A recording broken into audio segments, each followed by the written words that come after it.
Welcome to black board. आज के अपने इस वीडियो में हम डिस्कस करने वाले हैं F-16 और रफ़ाल फाइटर जेट के बारे में। ये डिस्कशन बहुत इंपॉर्टेंट हो जाता है क्योंकि पाकिस्तान के पास F-16 फाइटर जेट है। ऑफ कोर्स यूएस ने उसको दान दिया और वो अपने हिसाब से इसका यूज भी नहीं कर पाता, लेकिन है तो सही। जबकि इंडिया ने रफ़ाल परचेज़ किया है फ्रांस से। अब चूंकि पाकिस्तान इंडिया में वो चलते रहती है, तो इसलिए थोड़ा सा कंपेयर करते हैं कि F-16 और रफ़ाल में कौन सा फाइटर जेट ज़्यादा बेहतर नज़र आता है। अगर F-16 की बात करें तो इसका मैन्युफैक्चरर लॉकहीड मार्टिन यूएसए का बहुत ही फेमस कंपनी है, जबकि रफ़ाल मैन्युफैक्चर करता है दसॉल्ट एविएशन, जो फ्रांस की एक कंपनी है। जनरेशन F-16 एक टिपिकल फोर्थ जनरेशन है, जबकि रफ़ाल जो है वो उससे थोड़ा एडवांस है, 4.5th जनरेशन फाइटर एयरक्राफ्ट में देखा जाता है। इंडक्शन की बात करते हैं तो F-16 1978 में इंडक्ट हो गया था सर्विस में, जबकि रफ़ाल इंडक्ट हुआ है 2001 में। अब यहाँ देखिएगा 23 ईयर्स का गैप है, 23 साल का गैप है। मतलब F-16 रफ़ाल से 23 साल पुराना है, 23 साल पहले से सर्विस में है और अब भी सर्विस में है। ये बहुत ही अमेजिंग बात है। स्पीड की बात करते हैं तो आपको F-16 ज़्यादा फास्ट नज़र आएगा, मैक 2 की स्पीड है, जबकि रफ़ाल की मैक्सिमम स्पीड 1.8 मैक की बात बताया जाता है। लेकिन वहीं कॉम्बैट रेडियस की बात करते हैं तो F-16 का 550 किलोमीटर के आसपास में है, जबकि रफ़ाल का 1850 1850 किलोमीटर के आसपास का होता है।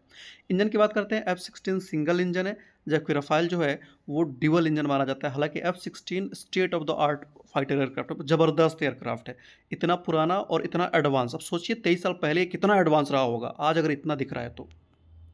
वही रडार एवियोनिक्स की बात करते हैं तो ऑफ कोर्स इसमें रडार अच्छे हैं, लेकिन जो इलेक्ट्रॉनिक वारफेयर के लिए डाटा लिंकिंग और सुविधा दी जाती है, वो चूँकि रफ़ाल ज़्यादा लेटर डेवलप हुआ है, तो रफ़ाल में ये चीज़ें आपको थोड़ा ज़्यादा बेहतर नज़र आती है। वहीं पेलोड की बात करते हैं तो हार्ड पॉइंट्स F-16 में 9 दिए गए हैं, जबकि रफ़ाल के पास 14 ऐसे हार्ड पॉइंट्स हैं।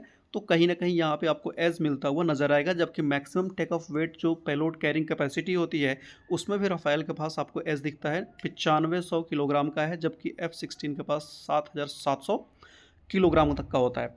मिसाइल्स की बात करते हैं तो आपको पता है कि यूएस मेड मिसाइल्स है, ये फ्रेंच मेड मिसाइल्स है, तो मिसाइल्स दोनों में ही अच्छे यूज किए गए हैं, दोनों में भी बहुत ज़बरदस्त घातक मिसाइल का यूज किया गया है। वहीं air to air missile, guided bomb, cruise missile, air to surface missile, ये सारी चीज़ें आपको दोनों में देखने को मिल जाती है।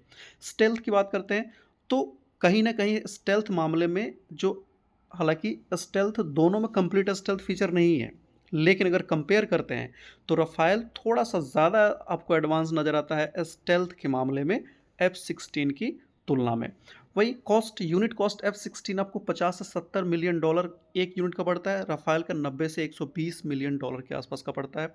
वैसे ही ऑपरेटिंग कॉस्ट भी देख सकते हैं, आपको दोनों में अंतर आपको देखने को मिलता है। रफ़ाल थोड़ा सा महंगा आपको यहाँ नज़र आता है। अगर कॉम्बैट एक्सपीरियंस की बात करते हैं तो F-16 का तो यूज़ दुनिया भर में हो चुका है, ये वार प्रूवन है, दुनिया भर ने इसको देख लिया है। जबकि रफ़ाल प्रूवन है, मतलब ऐसा नहीं कि इसका यूज नहीं हुआ है, अलाइड फोर्सेस जहाँ भी गई है इसका यूज किया गया है, लेकिन F-16 की तुलना में ये थोड़ा कम यूज़ हुआ है। इसलिए आप देखते हैं कॉस्ट अवेलेबिलिटी F-16 की ज़्यादा बेहतर है, टेक्नोलॉजी चूँकि बाद में रफ़ाल डेवलप हुआ इसके पास ज़्यादा अच्छा है।